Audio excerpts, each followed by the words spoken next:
স্পষ্টভাবে ক্লিয়ার করে দিয়েছি, সেটা হচ্ছে যে বিশেষায়িত যে বিশ্ববিদ্যালয়গুলো আছে সকল বিশ্ববিদ্যালয়ের ক্ষেত্রে প্রাথমিক অবস্থায় যে সিদ্ধান্তটা হয়েছিল সেটা হচ্ছে বিশ্ববিদ্যালয়ের নামের সামনে বাংলাদেশ জিনিসটা থাকবে।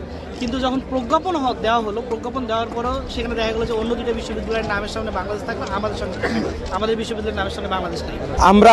আমরা জানি 5ই আগস্ট ফেসিস পতনের পর সরকারিভাবে জনগণের চাওয়ার দাবিতে সিদ্ধান্ত নেওয়া হয় তারা যে বিশ্ববিদ্যালয়গুলো নামকরণ করছিল সেই নামকরণ থেকে সরে আসতে, এবং 16ই জানুয়ারি আমরা দেখতে পাই মাননীয় প্রধান দুইজন উপদেষ্টা আসিফ মাহমুদ সজীব ভুইয়া এবং আসিফ নজরুল স্যার তারা একটা ফেসবুক পোস্টের মাধ্যমে জানায় যে আমরা সহ বাকি 13টা বিশ্ববিদ্যালয় যে আছে সেই সবকটা বিশ্ববিদ্যালয়ের নাম পারিবারিক যে নামকরণ সেটা চেঞ্জ হয়ে আসবে। আমাদের ভার্সিটির নাম বঙ্গবন্ধু শেখ মুজিবুর রহমান ডিজিটাল ইউনিভার্সিটি পরিবর্তন করে বাংলাদেশ ডিজিটাল ইউনিভার্সিটি নামে প্রজ্ঞাপন জারি করা হয়েছিল, কিন্তু আনফর্চুনেটলি আমাদের বিশ্ববিদ্যালয়ের নামটা গাজীপুর ডিজিটাল ইউনিভার্সিটি হিসেবে প্রজ্ঞাপন দেওয়া হয়েছে। আমরা গাজীপুর ডিজিটাল ইউনিভার্সিটি চাই না, আমরা চাই যে আমাদের ভার্সিটির নামটা বাংলাদেশ ডিজিটাল ইউনিভার্সিটি হোক।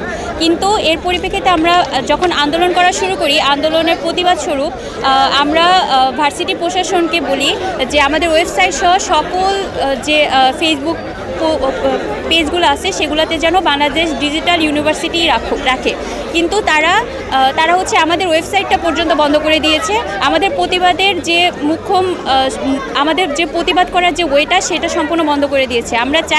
আমরা আসলে 20 ঘন্টা আলটিমেটাম দিতে চাই যাতে হচ্ছে 20 ঘন্টার মধ্যে আমাদের ভার্সিটির নামটা বাংলাদেশ ডিজিটাল ইউনিভার্সিটি চলে আসে, আর অন্যথায় আমরা আরও কঠোর ব্যবস্থা গ্রহণ করব।